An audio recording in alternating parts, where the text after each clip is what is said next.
मी तुम्हाला एक पोस्टर दाखवतो जे खूप दिवसांपासून म्हणजे 1-1.5 महिने मुंबईत हे पोस्टर बऱ्याच ठिकाणी लागलेलं दिसतं आणि या पोस्टरवर बघा काय लिहिलेलं आहे, मराठी माणसा जागा हो, रात्र वैऱ्याची आहे, ही तुझ्या अस्तित्वाची शेवटची लढाई आहे. पायाखालची जमीन एकदा गेली की ती परत मिळत नसते. मराठी माणसा मुंबई वाचव, ही तुझ्या अस्तित्वाची शेवटची लढाई आहे. यावेळी तुला मराठीसाठी एकत्र यावं लागेल. तुमचा टेक काय? याच्यामध्ये मराठी हा शब्द काढून टाकायचा आणि ठाकरे बंधू हा शब्द टाकायचा. मराठी माणसाच्या अस्तित्वाची लढाई नाही.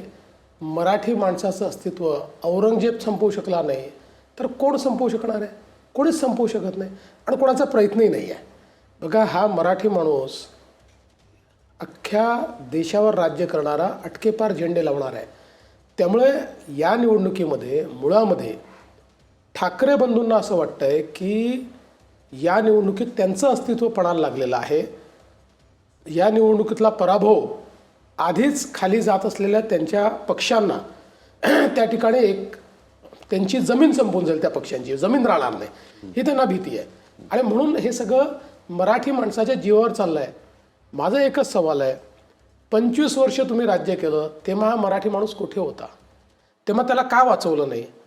का बरं दक्षिण मुंबईतला मराठी माणूस वसई विरारच्या पलीकडे गेला? का बरं तुम्ही गिरणी कामगाराकरता फक्त मोर्चे काढत राहिलात पण त्याला घरं दिले नाहीत? का BDD चाळीत तुम्ही घरं देऊ शकले नाही? का अभ्युदयनगरला तुम्ही घरं देऊ शकले नाही? का पत्रा चाळीतल्या लोकांना तुम्ही स्वतः काम घेतलं होतं, तुमची माणसं होती, का त्यांना रस्त्यावर तुम्ही आणलं?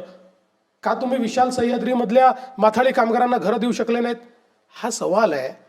आणि म्हणून ही काही मराठी माणसाच्या अस्तित्वाची लढाई नाही. मराठी माणूस हा मजबूत आहे आणि मुंबई मराठी माणसाची, मुंबई महाराष्ट्राची, जोपर्यंत चंद्र आणि सूर्य आहे हे सत्य आहे, त्याला कोणी हात लावू शकत नाही.